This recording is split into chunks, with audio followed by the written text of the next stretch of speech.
نجم ہے اور ناؤ ہے عطرت رسول اللہ کی۔ الحمدللہ رب العالمین والصلاة والسلام علی سید الانبیاء والمرسلین، اما بعد فاعوذ باللہ من الشیطان الرجیم، بسم اللہ الرحمن الرحیم۔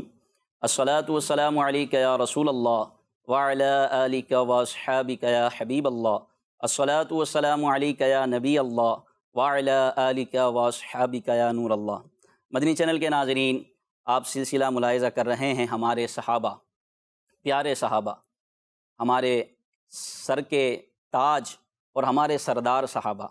جی ہاں، اس سلسلے میں ہم صحابہ کرام علیہم الرضوان کی شان و عظمت کو بیان کرتے ہیں، آپ کی زندگی کے مختلف پہلوؤں پر گفتگو کی جاتی ہے، اور پرٹیکولر کسی ایک صحابی رسول رضی اللہ تعالیٰ عنہ کی سیرت پر ہم گفتگو کرتے ہیں اور ان کی سیرت سے اپنی زندگیوں کو سنوارنے کی کوشش کرتے ہیں۔ صحابہ کرام علیہم الرضوان کے عشق رسول پر بات ہوتی ہے، ان کی محبت الہی پر بات ہوتی ہے، ان کی سخاوت، شجاعت، قناعت، سادگی، عاجزی، انکساری، نرمی اور ان کے مختلف پہلوؤں پر، مختلف اوصاف پر بات ہوتی ہے۔ اور صرف بات ہی نہیں ہوتی بلکہ اس سے ہماری تربیت ہوتی ہے۔ صحابہ کرام علیہم الرضوان کی تو کیا ہی شان ہے، کلا وعد اللہ الحسنی، اللہ تبارک و تعالیٰ نے ان سب سے حسنہ کا، بھلائی کا، یعنی جنت کا وعدہ کر لیا۔ اسی لیے کہا جاتا ہے ہر صحابی نبی جنتی جنتی۔ تو صحابہ کرام علیہم الرضوان کی سیرت پر ہم اس سلسلے میں گفتگو کرتے ہیں۔ تو آج بھی ہمارا اسپیسیفک ایک موضوع ہوگا جو کہ کسی ایک صحابی رسول رضی اللہ تعالیٰ عنہ کی سیرت پر مشتمل ہوگا۔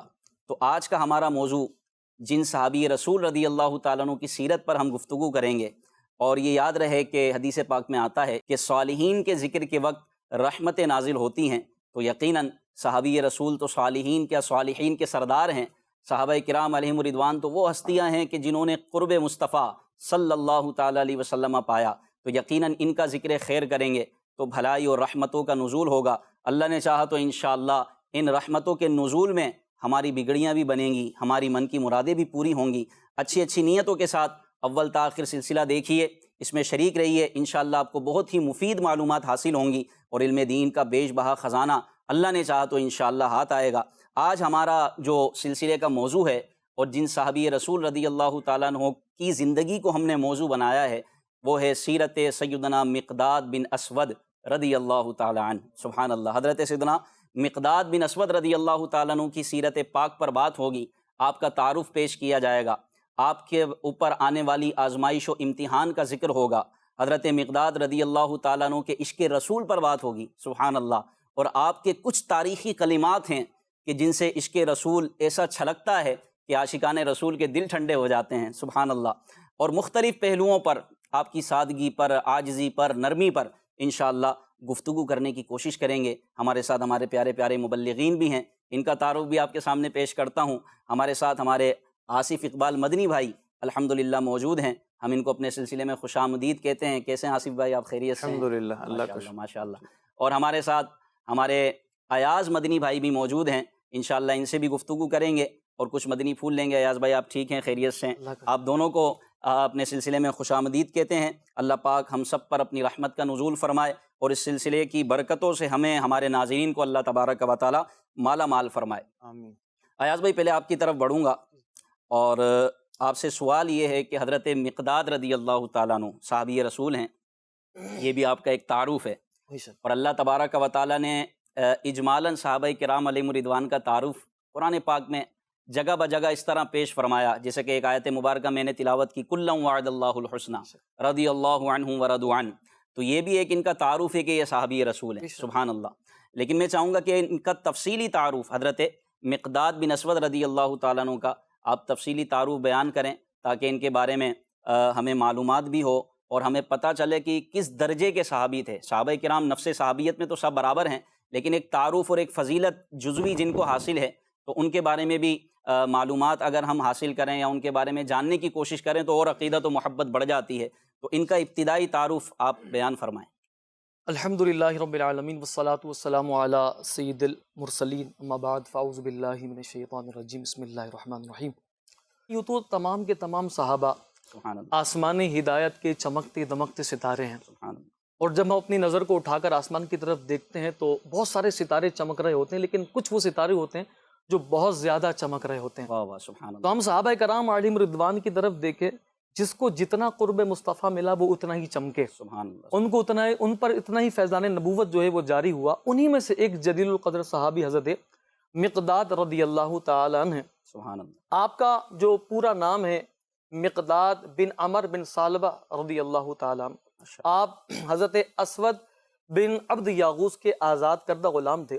کم و بیش 26 سال کی عمر میں آپ نے اسلام کو قبول کیا۔ واہ واہ سبحان اچھا، اسلام قبول کرنے کے بعد آپ کا جو اظہار تھا اسلام کا، علل اعلان آپ نے اسلام کا اظہار فرمایا، باوجود یہ کہ مشرکین کی تعداد زیادہ تھی، لیکن آپ پھر بھی ان کے رعب اور دبدبے میں نہیں آئے، واہ واہ۔ اور آپ نے اسلام کا علل اعلان اظہار فرمایا۔ آپ ہی وہ شخصیت ہیں کہ جنہوں نے سب سے پہلے اسلام کی ترویج و اشاعت کا کام سر انجام دیا۔ اللہ اکبر۔ حضرت عبداللہ بن مسعود رضی اللہ تعالیٰ عنہ فرماتے ہیں 7 اشخاص ایسے ہیں کہ جنہوں نے سب سے پہلے اسلام کی ترویج و اشاعت جو ہے وہ کی۔ ان میں سب سے پہلے نبی پاک صاحب الاولاق صلی اللہ علیہ وسلم، پھر حضرت ابو بکر صدیق رضی اللہ تعالیٰ عنہ، اسلام کے پہلے خطیب، پہلے خطیب، حضرت عمار رضی اللہ تعالیٰ عنہ، حضرت سمیہ رضی اللہ تعالیٰ عنہ، حضرت صہیب رضی اللہ تعالیٰ عنہ، اور حضرت بلال، اور بالخصوص حضرت مقداد رضی اللہ تعالیٰ عنہ بھی سبحان اللہ۔ انہی آپ کے نے اندر۔ جیسے یہ ارشاد فرمایا کہ عین جوانی میں اسلام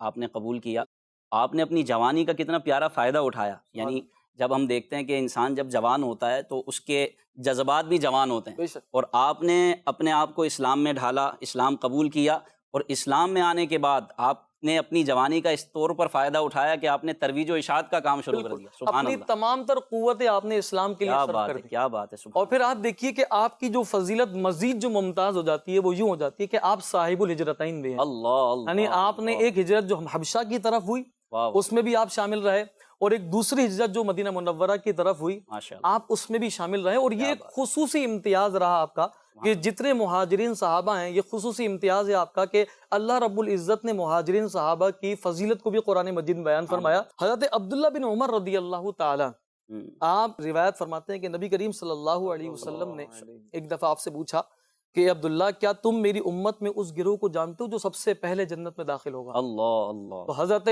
عبداللہ بن عمر رضی اللہ تعالیٰ فرماتے ہیں اللہ اس کا رسول بہتر جانتا ہے۔ واہ بے شک۔ نبی کریم صلی اللہ علیہ وسلم فرمایا قیامت کے دن یہ مہاجرین جو ہیں یہ سب سے پہلے جنت کے پاس، دروازے کے پاس جائیں گے، سبحان اللہ۔ اور داخل ہونے کی کوشش کریں گے تو خازیر جنت ان سے کہیں گے کیا آپ سب نے حساب کتاب دے لیا ہے؟ اللہ اکبر۔ تو اس وقت وہ صحابہ کرام فرمائیں گے کیسا حساب؟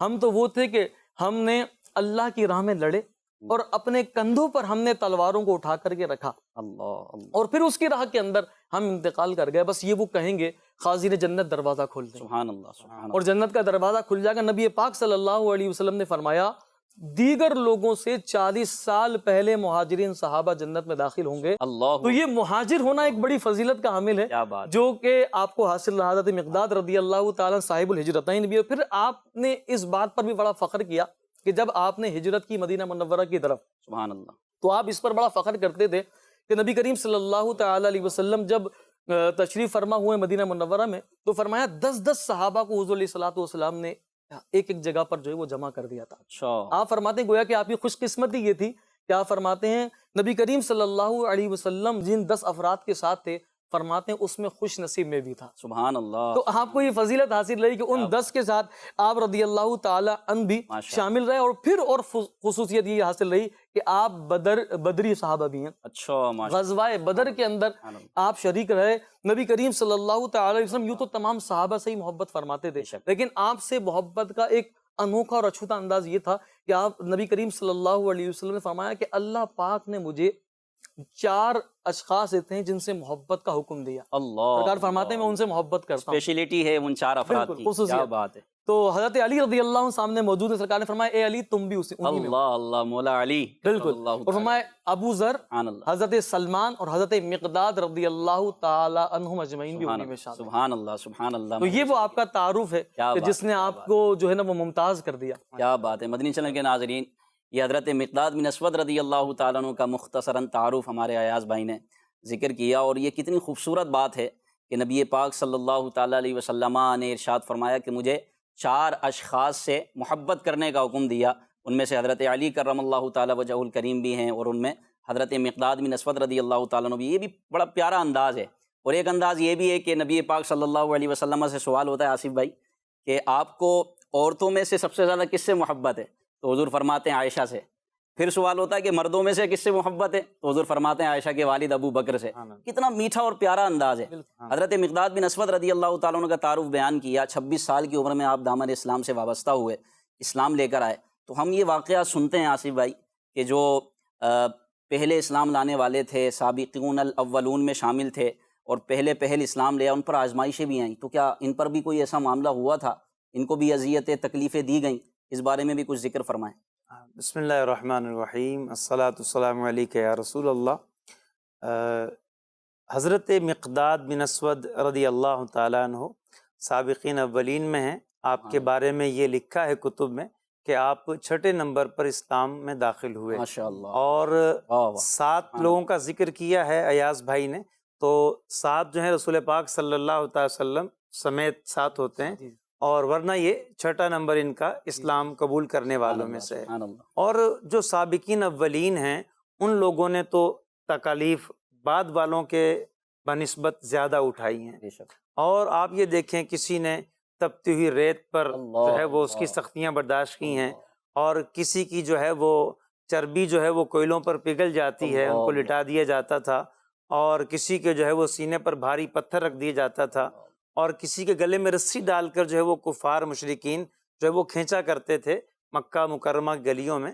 اور حضرت ابوبکر صدیق رضی اللہ تعالی عنہ آپ نے بھی جو ہے وہ سامنا کیا تکالیف کا، اور دیگر صحابہ کرام نے بھی، بالخصوص جو اصحاب صفہ ہیں۔ اب چونکہ اصحاب صفہ وہ تھے جو غریب صحابہ کرام تھے، زیادہ تر بظاہر ان کے پاس اتنا مال نہیں تھا، دولت نہیں تھی، بالکل، البتہ ایمان کی دولت ان کے پاس تھی، سبحان اللہ، اور عشق رسول ان کے دامن میں تھا، یہی سب سے ان کے بڑی ہاتھوں دولت میں ہے۔ تھا، یہ جو ہے وہ دولت لازوال ان کے پاس تھی۔ اللہ اور صحابہ کرام میں دیکھیں حضرت مقداد بن اسود رضی اللہ تعالیٰ عنہ، جہاں دیگر نے اذیتیں اٹھائیں، آپ کو بھی اذیت دی گئی کہ آپ کو جو ہے وہ لوہے کا لباس پہنا دیا گیا، یعنی وہ زرہ جو ہوتی تھی اس دور میں جنگ کے دوران، تو لوہے کا لباس پہنا کر آپ کو جو ہے دھوپ کے اندر ڈال دیا جاتا، لوہا گرم ہوتا، اس سے آپ کے جسم کو تکلیف پہنچتی۔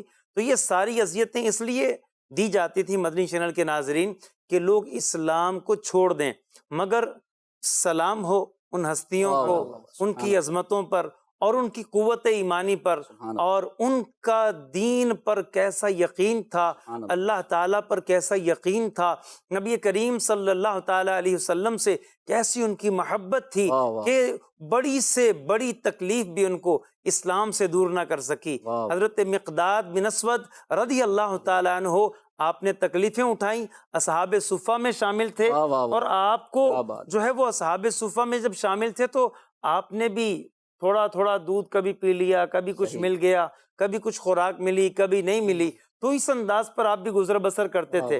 لیکن آپ کی قسمت چمکی، اس کا ایک موقع آیا، اور ان کو جو ہے وہ نبی پاک علیہ السلام نے دعا بھی دی تھی، آگے چل کے انشاءاللہ اس کو بھی بیان کرتے ہیں۔ لیکن یہاں یہ ہے کہ اگر تکلیف آئے، اگر پریشانی آئے، تو ہمیں بھی سوچنا چاہیے کہ دین اسلام پر، وہاں تو دین اسلام قبول کرنے پہ تکلیفیں تھیں، آج بھی جو لوگ اسلام قبول کرتے ہیں ان کو بھی تکالیف کا سامنا ہوتا ہے، تو ان لوگوں کو بھی جو ہے وہ صحابہ کرام کی زندگیوں کے ان روشن ابواب کا مطالعہ کرنا چاہیے کہ صحابہ کرام کس طرح سے وہ صبر کیا کرتے تھے، اور ایمان پر صبر، عشق رسول پر صبر، محبت رسول پر صبر، نیکیوں پر صبر، مصائب پہنچنے پر صبر، حتیٰ کہ آپ تو ایک مرتبہ ناراض ہو گئے لوگوں پر، مقداد بن اسود رضی اللہ تعالیٰ عنہ، کہ تم یہ خواہش تو کرتے ہو کہ ہم بھی حضور علیہ السلام کے دور میں ہوتے، لیکن کیا تمہیں پتا ہے کہ اس دور میں تکلیفیں کتنی آتی تھیں، اس دور میں اذیت اور برداشت کتنی تکلیفیں برداشت کرنی پڑتی تھی۔ اللہ اکبر۔ مدنی چینل کے ناظرین آپ غور فرمائیے کس قدر وہ تکالیف اٹھاتے تھے، آپ غور کریں کہ کیا منظر تھا کہ آپ نے فرمایا کہ اگر تم اس دور میں ہوتے تو کیا تکالیف اٹھا لیتے، باپ بھائی کو چھوڑ دیتے، اپنی زمینوں کو چھوڑ دیتے، اپنے گھر کو چھوڑ دیتے، ہجرت کر لیتے، تکالیف اٹھا لیتے۔ تو آپ غور کریں کہ آج بھی جو ہے وہ ہمیں ان کی زندگیوں میں درس ہے، اور جو ہمارے اسلام میں جو داخل ہیں، اسلام میں الحمدللہ موجود ہیں، ان اسلامی بھائیوں کو، اسلامی بہنوں کو، ان کو بھی غور کرنا چاہیے کہ اگر ہم دین پر عمل کریں، قرآن و سنت کے مطابق زندگی گزارنے کی کوشش کریں، اور اس کی وجہ سے ہمیں کوئی تکلیف آئے، کوئی پریشانی آئے، تو پھر ہمیں بھی اس میں جو ہے وہ ان صحابہ کی زندگیوں کو دیکھتے ہوئے غور کرنا چاہیے کہ سبق ہے ہمارے لیے کہ ہمیں بھی جو ہے وہ ڈٹ جانا ہے، تکلیفیں برداشت کر لینی ہے، اور حکمت عملی کو ساتھ ضرور رکھنا ہے۔ اور پھر یہ واقعات بیان بھی اسی لیے کیے جاتے ہیں کہ اگر کوئی تکلیف پہنچے تو ہمارے دل کو ڈھارس ہو، ایک تسکین ہو کہ ہمارے صحابہ کرام علیہم رضوان نے کتنی تکلیفیں اٹھائی ہیں۔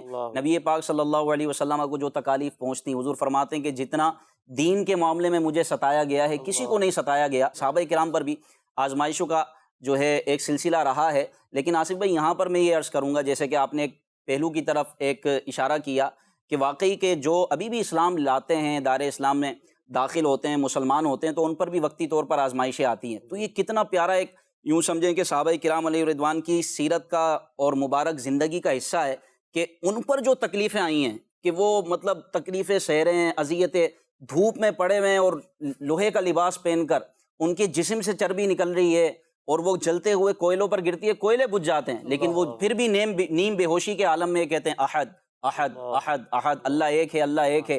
ان کے گلوں میں رسی باندھ کر جو ہے گھسیٹا جاتا ہے، پیچھے لڑکے لگا دیے جاتے ہیں، ان کو تکلیفیں دی جاتی ہیں، جملے کسے جاتے ہیں۔ تو یقیناً وہ معاملات ہو سکتا ہے بظاہر کوئی نیو مسلم جو اسلام میں داخل ہونے والا اس کے ساتھ نہ ہو، لیکن پھر بھی تکلیف تو ہوتی ہے۔ تو تکلیف پر صبر کرنا، اور پھر بطور خاص جو مسلمان ہیں، الحمدللہ ہم مسلمان ہیں، مسلمان گھرانے میں پیدا ہوئے، ہم پر بھی بعض اوقات آزمائش آتی ہے، تکلیف آ جاتی ہے، تو بعض اوقات دیکھا گیا ہے کہ ایسے شکوے اور شکایت کے الفاظ نکلتے ہیں کہ جس کو سن کر جو ایک جاننے والا ہے، ایک عالم ہے یا ایک علم رکھنے والا ہے، وہ سمجھ جائے کہ یار یہ جملہ ایسا ہے جو اس کو کفر کی حد تک لے جائے گا۔ کفریہ جملہ ایسے ہم بعض اوقات نکال دیتے ہیں کسی کے انتقال کے موقع پر، تکلیف کے موقع پر۔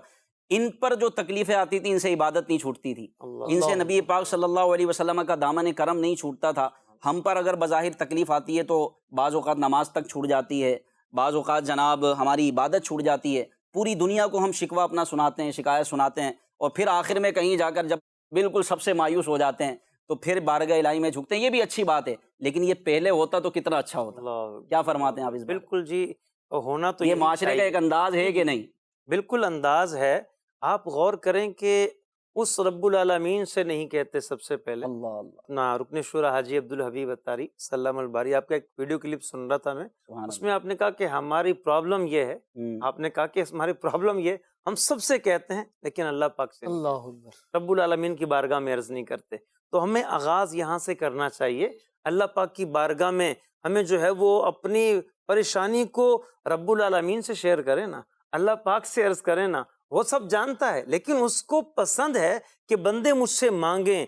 ایک حدیث پاک میں تو یہاں تک فرمایا گیا ہے کہ تم جو ہے وہ اگر بکری کا چارہ تمہارے پاس نہیں ہے تو اللہ پاک کی بارگاہ میں عرض کرو، تمہارے جوتے کا تسمہ نہیں ہے تو اللہ پاک کی بارگاہ میں عرض کرو۔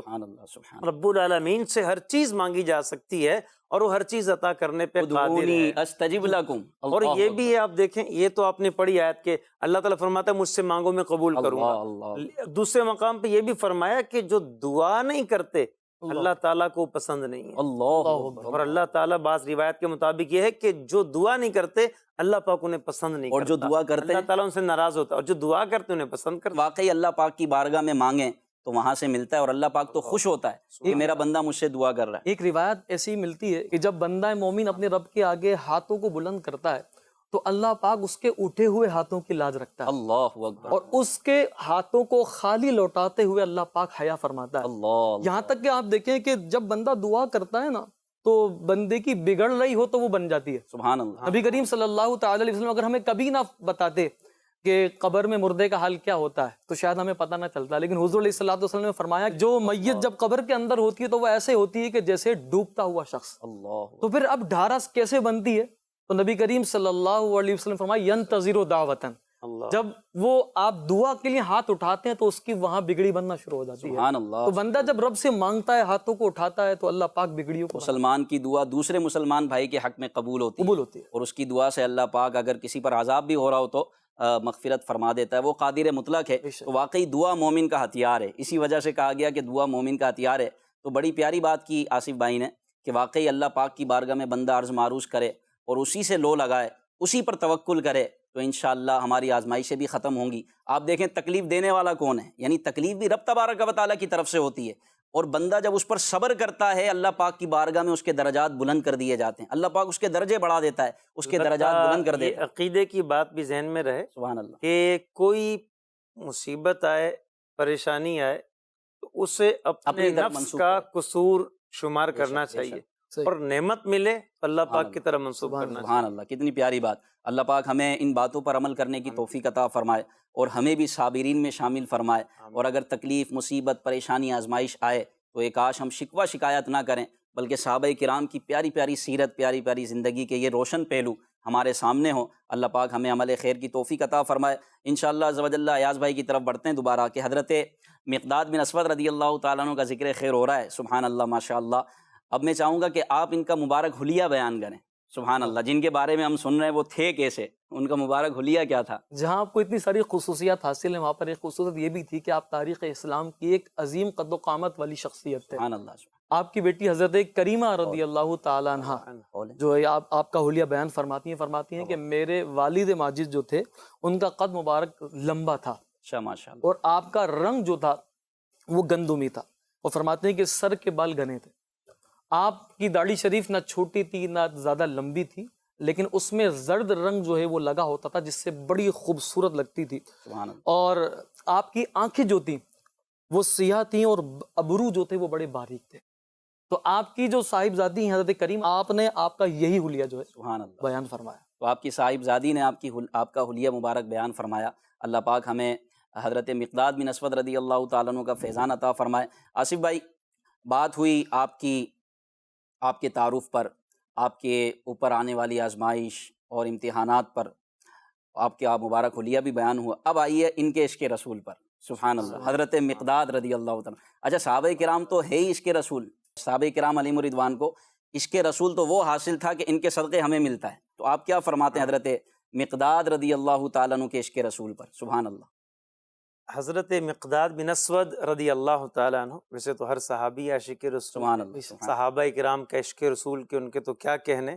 حضرت ابو جحیفہ رضی اللہ تعالیٰ عنہ روایت کرتے ہیں کہ میں نے دیکھا نبی پاک علیہ السلام ایک سرخ رنگ کے چمڑے کے خیمے میں موجود ہیں، سبحان اللہ۔ اور حضرت بلال کو دیکھا کہ نبی پاک علیہ السلام کا بچا ہوا وضو کا پانی وہ لے کر باہر نکلے، تو میں نے دیکھا صحابہ کرام کو کہ وہ ان کی طرف دوڑ پڑے، اور قریب تھا کہ صحابہ اس پانی کے حصول میں جھگڑ پڑے۔ اللہ، وہ جھگڑتے نہیں تھے، لیکن ایک انداز تھا، اس کو بیان کیا۔ تو کہا کہ میں نے یہ دیکھا کہ جس صحابی کو پانی مل گیا، تری مل گئی، اس نے اپنے چہرے پر، جسم پر مل لی، اور جن صحابی کو نہ ملی انہوں نے کیا کیا، جن کو ملی تھی پہلے اور اب نہیں ہے وہاں تری لیکن نسبت ہو گئی اس ہاتھ کو، تو ان صحابی نے ان کے ہاتھ پر ہاتھ رکھا اور اپنے چہرے پہ مل لیا۔ تو یہ صحابہ کرام کے عشق رسول کے انداز ہوا کرتے تھے۔ اور صحابہ کرام میں حضرت مقداد بن اسود رضی اللہ تعالیٰ عنہ آپ بھی زبردست عاشق رسول تھے۔ حضرت عبداللہ بن مسعود رضی اللہ تعالیٰ عنہ آپ فرماتے ہیں کہ مجھے ان کی ایک بات جو ہے وہ ایسی مجھے لگتی ہے کہ میرا دل کرتا ہے کہ وہ بات میں نے کہی ہوتی، وہ بات میری طرف منسوب ہوتی۔ فرماتے ہیں کہ یا تو غزوہ بدر کا موقع مشہور جو سیرت نگاروں نے لکھا ہے اور اکثر کتب میں ہے، مسند احمد وغیرہ میں، تو یہ پتہ چلتا ہے کہ غزوہ بدر کا موقع تھا، اور بعض نے بدر کا ذکر نہیں کیا، ویسے اسے مطلق بیان کیا۔ تو اب یہ ہوا کہ نبی کریم علیہ الصلاۃ والتسلیم تشریف فرمائیں، اور آقا کریم علیہ السلام نے صحابہ سے مشورہ طلب کیا جنگ کے بارے میں، حکمت عملی اور آگے کیا کرنا ہے۔ تو مختلف لوگوں نے اپنی رائے کا اظہار کیا۔ اب جب سب نے اپنی رائے کا اظہار کیا تو حضرت مقداد بن اسود رضی اللہ تعالیٰ عنہ انہوں نے کیا عرض کی، یا رسول اللہ صلی اللہ تعالیٰ علیہ وسلم، ہم وہ نہیں ہیں جو قوم موسیٰ تھی، بنی اسرائیل، انہوں نے موسیٰ علیہ السلام سے یہ کہا تھا کہ فَذَبْ أَنْتَ وَرَبُّكَ فَقَاتِلَا إِنَّ هَا هُنَا قَاعِدٌ، کہ آپ جائیں، آپ کا رب جائے اور تم دونوں لڑو، اور ہم تو یہیں بیٹھے ہیں۔ کہا کہ یا رسول اللہ صلی اللہ تعالی علیہ وسلم، ہم یہ عرض نہیں کریں گے، بلکہ ہم تو آپ کے آگے بھی لڑیں گے، آپ کے پیچھے بھی لڑیں گے، آپ کے دائیں بھی جانیں قربان کریں گے، آپ کے بائیں بھی جانیں قربان کریں گے۔ اور ایک روایت میں یہ کہ یا رسول اللہ اگر آپ برک الغیمات تک ہمیں لے جائیں، حبشہ اور یمن کی سرزمین تک، آپ وہاں تک لے جائیں گے تو ہم آپ کے ساتھ جانے کو تیار ہیں۔ سبحان اللہ، یہ بات جب سنی نبی کریم علیہ السلام نے تو حضور علیہ السلام کا چہرہ مبارک کھل اٹھا، اللہ اور ایک روایت کے مطابق اس سے قبل نبی پاک علیہ السلام جلال کی حالت میں تشریف فرماتے اور چہرہ مبارک سرخ تھا، لیکن جب ان کی بات سنی تو نبی پاک صلی اللہ تعالی علیہ وسلم خوش ہو گئے اور خوش ہو کر ان کو برکت کی دعا دی۔ اللہ اکبر، اللہ سبحان اللہ، سبحان یہ آپ دیکھیں کہ ان کا عشق رسول کہ نبی پاک علیہ السلام پر سب کچھ قربان۔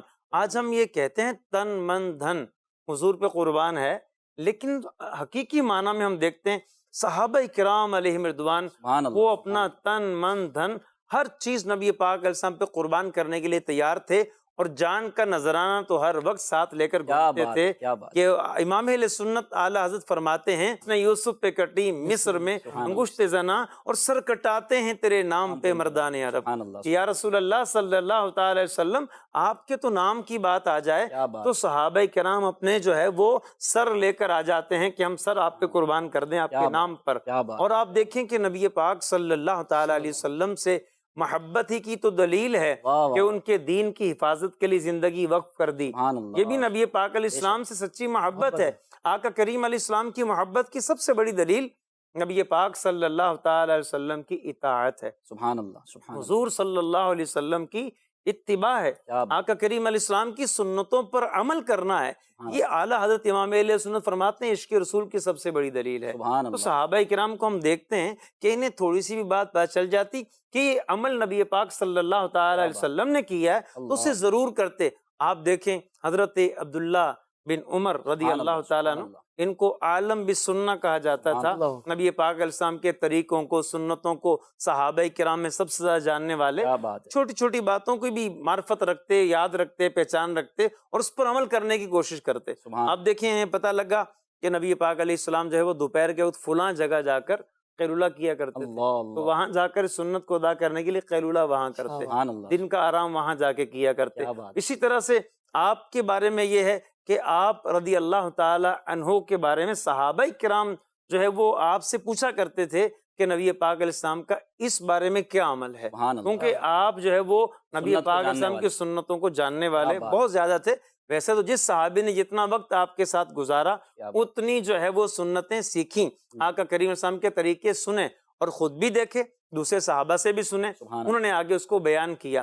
اور حضرت مقداد بن اسود رضی اللہ تعالیٰ عنہ، ہم ان کو بھی دیکھتے ہیں کہ نبی پاک صلی اللہ تعالی علیہ وسلم کی سیرت پر عمل کرنے والے، حضور کے فرمان پر عمل کرنے میں جلدی کرنے والے، آقا کریم علیہ السلام کے حکم پر اپنی جان قربان کرنے والے، جو کچھ حضور نے فرما دیا ہے وہ کرنا ہے۔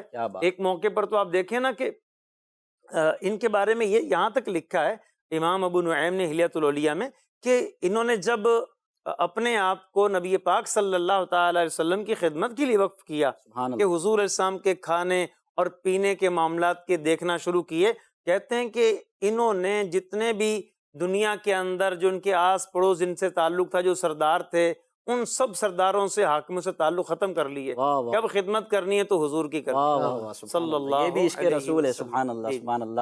حضرت مقداد بن اسود رضی اللہ تعالیٰ عنہ کا عشق رسول، اور کتنا پیارا آپ کا یہ نبی پاک صلی اللہ علیہ وسلم کی بارگاہ میں ایک تعلق ہے، اور وہ تاریخی کلمات، یا رسول اللہ ہم آپ کے آگے بھی جو ہے آئیں گے، آپ کے پیچھے سے بھی آپ پر قربان ہوں گے، آپ کے دائیں سے بھی لڑیں گے، بائیں سے بھی لڑیں گے، اور ہم آپ کی کا حفاظت کر سکتے ہیں، آپ کے ذریعے اپنی حفاظت کریں گے اگر محبت اور عشق کے انداز میں کہیں تو۔ صحابہ کرام علیہم رضوان کی واقعی یہ شخصیات جو ہے یہ ان کی مبارک زندگیاں تھیں، عشق رسول ان کے یوں سمجھیں کہ رگ و پے میں بسا ہوا تھا، سمایا ہوا تھا۔ آپ نے جو بات کی ہے غلام محی الدین بھائی، یہ جو کہا نا کہ ہم کیا حفاظت کریں گے، ٹھیک ہے، اللہ تعالیٰ نے قرآن پاک میں فرمایا ہے، بالکل اللہ تعالیٰ آپ کی حفاظت فرمائے گا، اصل تو حفاظت فرمانے والا اللہ تعالیٰ ہے۔ اچھا، دوسری سے ملتی جلتی بات جو ہے امام نووی رحمۃ اللہ علیہ نے شرح صحیح مسلم میں لکھی ہے کہ یہ جہاں یہ بیان کیا جاتا ہے کہ نبی پاک صلی اللہ تعالیٰ علیہ وسلم نے فرمایا کہ مجھ پر جن لوگوں کے احسانات تھے میں نے ادا کر دیے، البتہ ابو بکر صدیق کے احسانات کا بدلہ اللہ تعالیٰ قیامت میں چکائے گا۔ اس حدیث کے تحت امام نووی فرماتے ہیں کہ یہ صرف کہنے کے اعتبار سے ہے کہ لوگوں کے حضور پر احسان، ورنہ حقیقت میں تو اللہ تعالی اور اس کے رسول صلی اللہ تعالی علیہ وسلم کا صحابہ پر احسان ہے اور حضرت ابوبکر صدیق پر احسان ہے کہ ان کا مال قبول کر قبول فرما لیا. اللہ سبحان اللہ سبحان اللہ. کیا بات ہے ہمارے پیارے آقا صلی اللہ علیہ وسلم کی اور ان کے صحابہ کرام کی، ان کے جانثاروں کی. اللہ پاک ہمیں بھی ایسا عشق رسول عطا فرمائے. ان کے عشق رسول کا کروڑواں حصہ بھی مدنی چینل کے ناظرین ہمیں مل جائے تو ہمارا بیڑا پار ہو جائے اور دنیا و آخرت سنور جائے. اور یہ میدان عمل کے شاہسوار تھے.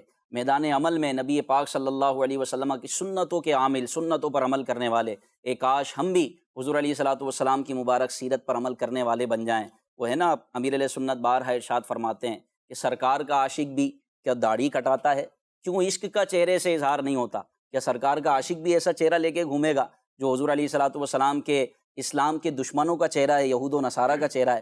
کیا سرکار کا عاشق بھی نمازیں چھوڑے گا، نمازیں قضا کرے گا اور ہنستے ہنستے کھیلتے کھیلتے وہ نمازیں جو ہے چھوڑ دیا کرے گا، نمازیں قضا کر لے گا؟ نہیں، ایسا نہیں ہے. اگر پر بھی ایک بات عرض کروں. جی بالکل. اب یہ دیکھیں کہ مرد کی داڑھی جو ہے، اس کے بال بہت کم، کوئی کسی کو بیماری ہو جائے، کوئی اللہ تعالیٰ محفوظ رکھے، بال جھڑ جائیں گے. جی اچھا، سر کے بال جھڑ جاتے ہیں کئی مردوں کے. اچھا، لیکن خواتین میں آپ اس کا الٹ دیکھتے ہیں کہ سر کے بال نہیں جھڑتے. کوئی کسی کو مرض ہو جائے کسی وجہ سے، ورنہ آپ دیکھیں کہ آخر تک ان کے بال عام طور پر رہتے ہیں. ٹھیک ہے. جی اور داڑھی پہ، ان کے چہرے پہ بال نہیں ہیں. آپ یہ دیکھیں کہ نبی کریم صلی اللہ تعالیٰ علیہ وسلم نے ایک مرتبہ یوں حمد کی اللہ تعالیٰ کی، الحمدللہ الذی زین الرجال باللحا وزین النساء بالزوائد. تمام تعریفیں اس رب العالمین کے لیے جس نے مردوں کو داڑھیوں سے سجایا اور عورتوں کو بالوں سے سجایا.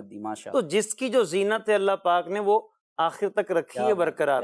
اب یہ مسلمانوں کو سوچنا چاہیے کہ میری زینت داڑھی ہے، مرد کو سوچنا چاہیے، مسلمان مرد کو، اور خواتین کو سوچنا چاہیے کہ میری زینت بال ہے. بلا ضرورت شرعی وہ بھی بال نہیں کٹوا سکتی، اور عورت کو گنجا ہونا تو ویسے ہی حرام ہے. اچھا، آپ یہ دیکھیں، غور کیجئے کہ اچھا وہ ضرورت شرعی کی ہم نے بات کی ہے، تو اس میں یہ آ گیا کہ کسی عورت کے بال بہت بڑے ہو گئے اور جو ہے وہ بیٹھنے میں دبتے ہیں، تکلیف میں، تو اس کو اجازت ہے، جس کی بالوں کی نوکیں جو ہے وہ دو ہو جائیں تو اس کو چھانٹ لے، بس اتنی سی اجازت ہے. باقی جو ہے وہ اس کو بال کٹوانا مردوں کی مشابہت ہو تو وہ جائز نہیں ہے. اچھا، تو عرض یہ کر رہا تھا کہ بعض علماء نے اس حدیث پاک کے تحت بڑی پیاری بات ارشاد فرمائی ہے کہ عورت کو آدھی عقل دی گئی، ٹھیک ہے، یا ناقص العقل بھی کہا گیا ہے. اب آپ غور کر، لیکن قاعدہ کلیہ نہیں ہے، یہ سب کے لیے نہیں ہے، بعض کا استثناء موجود ہے. ٹھیک ہے، عمومی بات فرمائی گئی ہے حدیث پاک میں. صحیح. تو اب عورتیں آدھی عقل رکھ کر اپنی زینت بچا گئیں اور مرد پوری عقل رکھ کے بھی اپنی زینت نہ بچائے، بڑی گہری بات. تو ان کو جو ہے مردوں کو سوچنا چاہیے کہ ہم پوری عقل رکھ کے اپنی زینت جو ہے داڑھی شریف اس کو نہ بچا پائیں تو پھر اپنی عقل پر تھوڑا سا غور و فکر کرنا چاہیے. سوال قائم ہوتا ہے. سوال قائم ہوتا ہے. نہیں، یہ بھی مطلب اگر ہم دیکھیں، آصف بھائی نے بڑی خوبصورت بات ارشاد فرمائی، یعنی نیچرل سے نہیں ہٹنا چاہیے، یعنی ایک جو قدرتی حسن اللہ تبارک و تعالیٰ نے عطا فرمایا ایاز بھائی، تو اگر اس کو آپ برقرار رکھیں گے، ہمارے آقا صلی اللہ علیہ وسلم سے بڑھ کر حسین و جمیل کون؟ ہمارے آقا داڑھی والے، سارے صحابہ داڑھی والے، حضرت یوسف علیہ نبینا علیہ صلاۃ والسلام کہ جن کے حسن کو دیکھ کر مصر کی عورتوں نے اپنی انگلیاں کاٹ ڈالی، ان کو پتہ تک نہیں چلا. اب آپ سوچیں ان کے حسن کا عالم کیا ہوگا. ہمیں تھوڑا سا کانٹا چبھ جائے تو ہماری سی نکل جاتی ہے، آواز نکل جاتی ہے. وہ حسن کیسا ہوگا کہ جن کو دیکھ کر انگلیاں کٹ گئیں اور پتہ ہی نہیں چلا. وہ حضرت یوسف علیہ نبینا علیہ صلاۃ والسلام بھی داڑھی والے تھے. تو واقعی یہ نیچرل ہے. اللہ نے مسلمان مرد کو، یعنی مرد کو داڑھی کے ذریعے زینت بخشی اور اس کو یہ حسن عطا فرمایا. حضرت مقداد بن اسود رضی اللہ تعالیٰ عنہ کا ذکر خیر ہوا اور ان کے وہ تاریخی کلمات کہ یا رسول اللہ، ہم قوم موسیٰ کی طرح نہیں ہیں، ہم قوم موسیٰ کی طرح آپ سے یہ نہیں کہیں گے کہ آپ جا کر لڑیں اور آپ کا رب جا کر لڑے، ہم یہاں بیٹھیں، ہم ایسا نہیں کہیں گے، بلکہ ہم آگے سے، پیچھے سے، دائیں سے، بائیں سے آپ پر قربان ہوں گے. حضرت موسیٰ علیہ نبینا علیہ صلاۃ والسلام اور بنی اسرائیل کا یہ معاملہ آخر کیا تھا، تو یہ مختصراً ہم ایاز بھائی سے بھی سنتے ہیں. پہلے میں چاہوں گا کہ کچھ کالز دیکھتے ہیں. جی، میرا یہ سوال ہے کہ بدری صحابہ کون ہوتے ہیں اور اس کا مطلب کیا ہے؟ اچھا، ایک اور کال چلائیے. بدری صحابہ، حضرت مقداد کا مزار کہاں ہے؟ حضرت مقداد رضی اللہ تعالیٰ عنہ کا مزار کہاں ہے؟ حضور آپ ارشاد فرمائیں آصف بھائی، بدری صحابہ کون ہوتے ہیں، اس کا مطلب کیا ہے؟ بدری صحابہ ان صحابہ کو کہا جاتا ہے کہ جو جنگ بدر میں شریک ہوئے، ان کو بدری صحابہ کہا جاتا ہے. اور ان کی فضیلت یہ ہے کہ اللہ رب العالمین نے آسمان دنیا کی طرف اور ان لوگوں کی طرف، بدر والوں کی طرف خاص تجلی فرما کے کہا تھا، فرمایا تھا کہ اللہ تبارک و تعالیٰ نے تمہاری تمام خطاؤں کو معاف فرما سبحان دیا. اللہ سبحان اور دوسرا جو ہے وہ سوال ہوا ہے کہ آپ کا مزار شریف کہاں ہے؟ تو 3 میل دور مدینہ شریف سے یہ ایک کسی مقام میں آپ چلے گئے تھے آخری وقت میں، وہاں آپ کا وصال ہوا اور وہاں سے آپ کی میت کو کندھوں پر اٹھا کر لایا گیا اور جنت البقیع شریف میں آپ کی تدفین ہوئی.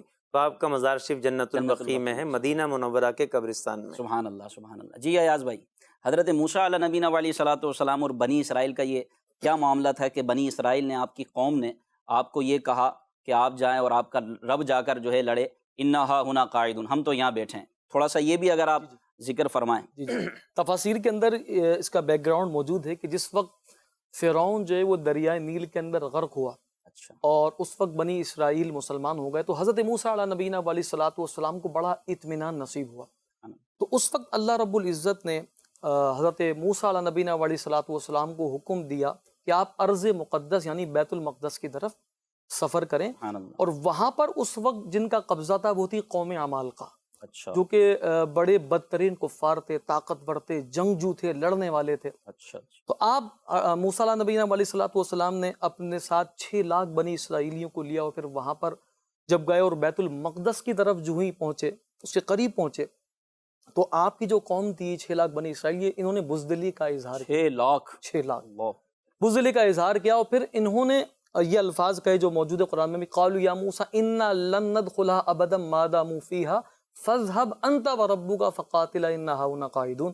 تو انہوں نے اس وقت یہ شرط رکھی کہ اے موسیٰ علیہ السلام، ہم اس وقت تک یہاں پر داخل نہیں ہوں گے جب تک کہ یہاں سے نہیں نکل جاتے، کیونکہ وہ بڑے جنگجو تھے، طاقتور تھے. تو اس وقت انہوں نے یہ کہا فاذهب انت وربک فقاتلا انا ہاہنا قاعدون، کہ آپ اور آپ کا رب جائیں، ہم تو یہیں بیٹھے ہیں. اس بات کا حضرت موسیٰ علیہ نبینا علیہ الصلوۃ والسلام کو بڑا رنج ہوا، بڑا صدمہ ہوا. تو چونکہ حضرت موسیٰ علیہ الصلوۃ والسلام رنج اور صدمے میں مبتلا ہوئے، تو اللہ تبارک و تعالیٰ نے اس قوم بنی اسرائیل کو بھی پھر عذاب میں مبتلا کیا، اور سزا دی گئی. سزا دی گئی. اس کی مقام تیا کے اندر یہ 40 سال تک جو ہے وہ بھٹکتے رہے اللہ اکبر. اور ان کو راستہ نہ ملا. اللہ کے نبی اللہ کے نبی حضرت موسیٰ علیہ نبینا علیہ صلاۃ والسلام کو رنج پہنچایا، تکلیف دی، تو اللہ پاک نے ان کو 40 سال کے لیے ایک جگہ پر قید کر دیا، گویا کہ بھٹکتے رہے، اس سے باہر نہیں نکل سکے. تو اللہ پاک ہمیں با ادب لوگوں میں شامل فرمائے، ہم سے بھی کبھی بے ادبی نہ ہو، کبھی کسی اللہ والے کی بے ادبی نہ ہو، بلکہ ہمیں تو حکم یہ ہے کہ ہم دوسرے کے دل میں خوشی داخل کریں. ایک دوسرے کے عام مسلمانوں کے درمیان بھی کوئی تلخ کلامی نہیں ہونی چاہیے، کوئی دل آزاری کا معاملہ اس طرح کا بلا اجازت شرعی نہیں ہونا چاہیے. تو اب آپ دیکھیں کہ حضرت موسیٰ علیہ نبینا علیہ صلاۃ والسلام کی قوم نے حضرت موسیٰ علیہ صلاۃ والسلام کو یہ کہا. حضرت مقداد بن اسود نے اسی طرف اشارہ کرتے ہوئے عرض کی، یا رسول اللہ، ہم بنی اسرائیل کی طرح نہیں ہیں. ان کو پھر سزا بھی ملی، ہم بنی اسرائیل کی طرح نہیں ہیں، ہم آپ کے آگے بھی قربان ہوں گے، پیچھے بھی قربان ہوں گے، دائیں بھی قربان ہوں گے، بائیں بھی قربان ہوں گے. یہ وہ قربانیاں تھیں، جان نثاریاں تھیں، عشق رسول تھا کہ آج ہم ان صحابہ کرام کا ذکر کرتے ہیں تو ہماری گردنیں ہمارے سر ادب سے جھک جاتے ہیں. انہوں نے عشق رسول کا حق گویا کہ ادا کر دیا، اور عشق رسول صلی اللہ تعالیٰ علیہ وسلم کی عملی تصویر، عملی تفسیر صحابہ کرام علیہم الرضوان کی مبارک زندگیاں ہیں. اللہ پاک ان کی برکتوں سے ہم سب کو مالا مال فرمائے، ان کی سیرت پاک کے روشن پہلوؤں سے اللہ پاک ہماری زندگیوں کو روشنی عطا فرمائے. آصف بھائی، حضرت مقداد بن اسود رضی اللہ تعالیٰ عنہ کی سادگی بھی آپ ذکر فرمائیں، اور یہ بھی سنا ہے کہ آپ چونکہ اصحاب صفہ میں سے تھے، جیسا کہ آپ نے ابتداءً ذکر بھی کیا، تو بظاہر تنگ دستی تھی، فاقہ کشی کا عالم تھا، کبھی کچھ کھانے کو مل گیا، کبھی کچھ نہ ملا تو فاقہ کر لیا. تو آپ کے سامنے کچھ ایک جانور، سونے کی اشرفیاں، کچھ اشرفیاں لے کر حاضر ہوا، اور آپ نے وہ بارگاہ رسالت میں پیش کی. کچھ اس طرح کا واقعہ ہم نے کتابوں میں سنا ہے، آپ ارشاد فرمائیں. تو یہ اس حوالے سے عرض یہ ہے کہ آپ کی سادگی کے اعتبار سے دیکھیں، اور وہ دور جو آپ کا صفہ میں گزرا، اس میں آپ جو ہے وہ اتنی چھوٹی چادر ہوتی تھی، آپ فرماتے ہیں کہ میں جو ہے وہ پاؤں پہ اوڑھتا تو سر ظاہر ہو جاتا، اور سر پہ لیتا تو پاؤں ظاہر ہو جاتے. یعنی اس وقت ایک ہی چادر، بعض صحابہ کرام جو اصحاب صفہ تھے ایک ہی چادر ہوتی تھی. ہمیں اس سے بھی جو ہے وہ غور و فکر کرنا چاہیے کہ وہ ایسے لوگ جو تھوڑا سا تھا لیکن پھر بھی قناعت کرتے تھے اور شکر ادا کرتے تھے، اس حال میں بھی اللہ پاک سے راضی تھے، اللہ کی رضا میں راضی تھے. تو ہمیں بھی چاہیے کہ اللہ کی رضا میں راضی رہیں. آج ہمارے پاس کتنے کپڑے ہیں، کتنے لباس ہیں، کئی لباس ہمارے ریڈی جو ہے وہ ہوتے ہیں، اور کبڈ میں جو ہے نا لگے ہوئے ہوتے ہیں، اور ہم پھر اس کے باوجود جو ہے وہ کہتے ہیں اب نیا اور سوٹ سلوانا ہے۔ خواہشات آپ کم نہیں غور ہوتی۔ کریں کہ یہ صحابہ کرام سادگی ان کی تھی، اور ان کے معاملات کیا تھے کہ غربت میں وقت انہوں نے گزارا اور صبر و شکر کے ساتھ گزارا۔ اور اس کے علاوہ آپ یہ دیکھیں کہ ایک بکری تھی، 3 افراد کا بھی جو ہے وہ ایک بکری کا دودھ پیتے تھے، اور اسی دودھ پر گزارا ہوتا تھا، کوئی اور انتظام نہ ہوتا تھا۔ تو یوں آپ غور کریں کہ اسی طرح ایک یہ روایت میں یہ بھی ملتا ہے، ایک ہی بکری تھی اور جو ہے وہ 10 لوگ اس سے دودھ سے گزارا کیا کرتے تھے۔ اور بس اوقات یہ ہوتا تھا کہ بعض صحابہ کرام جو ہے وہ اصحاب صفہ میں سے کسی کو اپنے ساتھ لے جاتے اور ان کو جو ہے وہ کھانا پیش کیا جاتا۔ تو اس انداز پر اصحاب صفہ زندگی گزارتے تھے۔ تو یوں اس دور میں آپ کا جو ہے وہ انداز سادہ رہا، اور بعد میں بھی آپ کے انداز صحابہ کرام کے ہم دیکھتے ہیں سادہ ہی تھے۔ حضرت عثمان غنی رضی اللہ تعالیٰ عنہ کتنے مالدار صحابی ہیں، لیکن آپ دیکھیں کہ انداز ان کا سادہ، غذا ان کی سادی۔ تو سادگی کا تعلق یہ بھی یاد رہے کہ مالداری یا غربت کے ساتھ نہیں جوڑا جا سکتا۔ حقیقت میں کوئی جو ہے وہ مالدار ہو کے بھی سادہ رہتا ہے، اور کوئی غربت کے باوجود جو ہے وہ اپنی جو ہے وہ غربت کو چھپاتا ہے اور سادگی نہیں اپناتا، تو یہ بھی ہوتا ہے۔ تو یہ بھی یہ معاملہ ہے۔ تو حضرت مقداد بن اسود رضی اللہ تعالیٰ عنہ، ان کے معاملات یہ تھے کہ غربت کا معاملہ تھا، لیکن ایک مرتبہ قضاء حاجت کے لیے آپ جو ہے وہ کہیں گئے۔ آپ غور کریں کہ قضاء حاجت کے لیے بھی فرماتے ہیں کہ 3 بعد جانا ہوتا، 3 دن کے بعد۔ تو آپ دیکھیں کہ خوراک کی کمی ہوتی تھی، حاجت پیش نہ آتی تھی۔ آپ فرماتے ہیں کہ ایک مرتبہ میں گیا اور میں نے کیا دیکھا، ایک سوراخ سے ایک چوہا نکلا ہے اور وہ سوراخ میں سے دینار نکال رہا ہے۔ تو آپ فرماتے ہیں کہ میں نے وہ اٹھا لیے، وہ 18 تھے، تو میں یہ لے کر 18 دینار نبی پاک صلی اللہ تعالیٰ علیہ وسلم کی خدمت میں حاضر ہوا، اور میں نے پیش کیے، اور ساتھ ہی عرض کی کہ یا رسول اللہ صلی اللہ تعالیٰ علیہ وسلم، اس میں سے زکوٰۃ آپ لے لیجیے۔ اب آپ غور کریں صحابہ کا انداز کیا ہے، کہ تھوڑا سا بھی سونا یا پیسے آ گئے تو یا رسول اللہ اس میں سے زکوٰۃ بھی آپ جو ہے وہ لے لیجیے۔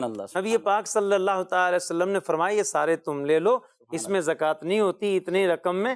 اور آپ فرمائیں کہ آپ غور کریں کہ اس کے بعد نبی پاک علیہ السلام نے ان کو دعا دی کہ اللہ تعالیٰ تمہیں اس میں برکت دے۔ تو اتنی برکت ہوئی، اتنی برکت ہوئی، اتنی برکت ہوئی آپ کے مال میں، ساری زندگی وہ درہم ختم نہ ہوئے، ٹھیک ہے۔ اور آپ کی شہزادی حضرت کریمہ رضی اللہ تعالیٰ عنہ، ان کے بارے میں آتا ہے کہ وہ بیان کرتی ہیں کہ آپ نے وصیت فرمائی اپنے مال میں سے کہ حسنین کریمین کو دینار کچھ دینے تھے، کچھ نہیں تھے، بہت کچھ تھے، اور ازواج مطہرات کو بھی جو ہے وہ دینار پیش کرنے تھے۔ آپ نے وصیت میں یہ کتنی وصیت کی تھی، کتابوں میں لکھا ہے کہ آپ نے وصیت کی کہ امام حسن امام حسین کو 36,000 دینار جو ہے ان کو پیش کیے جائیں، اور ہر زوجہ محترمہ، نبی کریم صلی اللہ علیہ وسلم کی زوجہ محترمہ امہات المومنین کو ہر زوجہ کو 7,000 دینار پیش کیے جائیں۔ اب آپ غور کریں کہ اللہ پاک نے کتنی اس میں برکت دے دی۔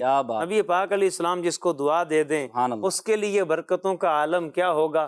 حضرت انس رضی اللہ تعالی عنہ، آپ کی امی جان حضور کی بارگاہ میں آئیں اور آ کے عرض کی کہ یا رسول اللہ صلی اللہ تعالی علیہ وسلم، انس آپ کی خدمت کرتے ہیں، ان کے لیے برکت کی دعا دے دیں۔ نبی پاک علیہ السلام نے دعا کی، یا اللہ انس کی عمر میں برکت دے، انس کے مال میں برکت دے، انس کی زندگی میں برکت دے۔ اب کیسی برکت ہوئی، آپ نے 100 سال سے زیادہ عمر پائی، اولاد کتنی ہوئی، 90 سے زیادہ آپ کے پوتے پوتیاں، آپ کی اولاد آپ کے سامنے تھیں۔ اور اس کے علاوہ لوگوں کے جو باغات تھے، مال میں کیسی برکت ہوئی، سال میں 1 مرتبہ پھل دیتے تھے، آپ کا باغ جو ہے وہ سال میں 2 مرتبہ پھل دیتا تھا۔ اللہ اللہ، کیا بات ہے، سبحان اللہ۔ دعائے مصطفیٰ مرحبا مرحبا، پیارے آقا صلی اللہ علیہ وسلم کی یہ جان نثار صحابی۔